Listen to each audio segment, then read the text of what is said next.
The truce in Thailand's debilitating political power struggle ended dramatically on Monday, as Prime Minister Yingluck Shinawatra called a snap election. But tens of thousands of protesters ignored her and marched on her offices regardless. Ms Yingluck began the day following through on an offer last week to hold polls after weeks of demonstrations against her government, marshalled by protest leaders who want to replace parliamentary rule with an unelected so-called People's Council. But her move wasn't enough to satisfy protesters rallying outside her government house base, ready for 9:39 a.m., supposedly the demonstrators' moment of victory.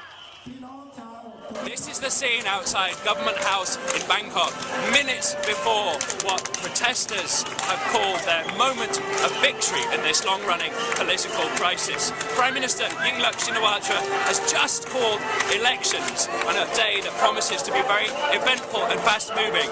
The protesters here say this is part of their victory, but that there's a lot more political reform that they want, including to get rid of Ms Yingluck and the man at the centre of these protests, her brother and the former Prime Minister, Shinawatra.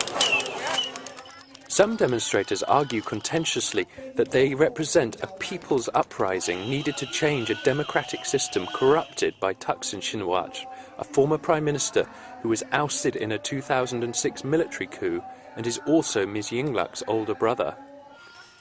There is a visceral dislike among many protesters for anything to do with Mr Thaksin, who still dominates Thai politics, despite having fled the country 5 years ago to escape corruption charges he says are politically motivated. We want the Thaksin and his family to get out of Thailand.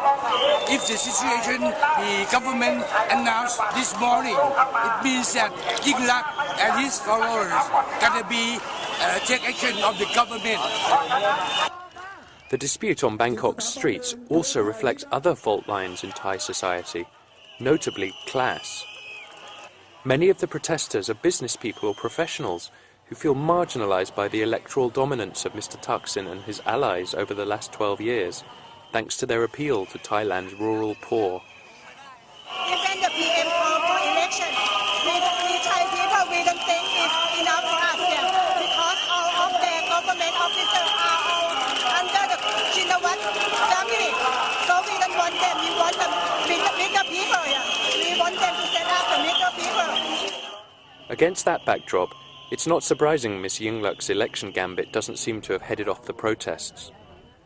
Now everyone is waiting to see whether the country will make it through the maximum 60 days until the polls, or whether, instead, there will be another surprising twist in a country where plenty of past governments have been ousted by the military and even the courts.